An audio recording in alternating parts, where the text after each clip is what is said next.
If you're planning a move to mid-Michigan, stay tuned because I'm going to be sharing with you some of the weird and unexpected things that my clients discovered when they made a move to Michigan from another state. Hi everyone, my name is Luane and I am with the Glover Agency here in Metro Detroit, and I am your Michigan aficionado. Be sure and stick around to the end, and don't forget to hit like and subscribe if you enjoy exploring the wonders of the Metro Detroit area and everywhere north of there. First on our list today is aggressive drivers.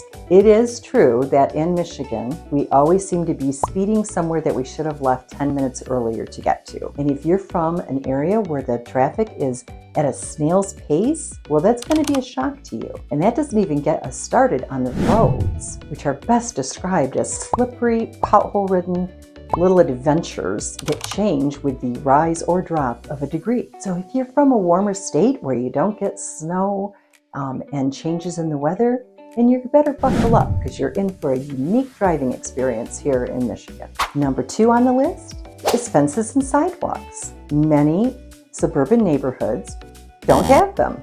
There's a lot of reasons for this, but the biggest one is the Michigan Condominium Act of 1978, which changed the way that neighborhoods would be developed. So if you want a sidewalk for your kids to learn to ride bikes on, you better know where to look. And that's when a friendly local realtor can help out a lot. Somebody like me. Now let's talk about housing costs. Michigan's average home price is around $245K. But let me tell you, Michigan is a very large state, and that's just an average. Like some areas like Oakland County, you would be looking at about $300,000 to $400,000 just to buy a home there. And if you go a mile to the west to Birmingham, those prices start out at $600K. Always be sure to investigate your prospective neighborhood before you look there. You want to drive through it at different times of the day. You might want to stop and talk with some of the locals. You can never underestimate that. You might also want to jump online and check out some of the websites like neighborhoodscout.com, which actually give you a heat map of different things that are available in your neighborhood. So, once you move to Michigan, your hand becomes a state map. So you've got your lower peninsula and your upper peninsula. Now, if you live in the lower peninsula, the part that's shaped like a mitten, you're referred to as a pro. And if you live above the Mackinac Bridge in the upper peninsula, you're a Uper.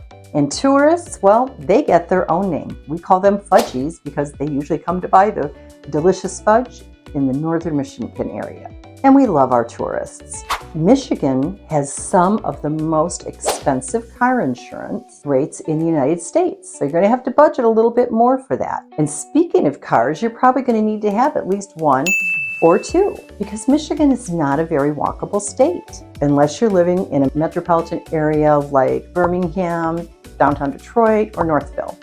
We don't have subways or commuter trains here, but you'll often see us in our cars, our kayaks, snowmobiles, and our boats. Surprising property taxes are on the menu for some of the things that my clients have found in Michigan.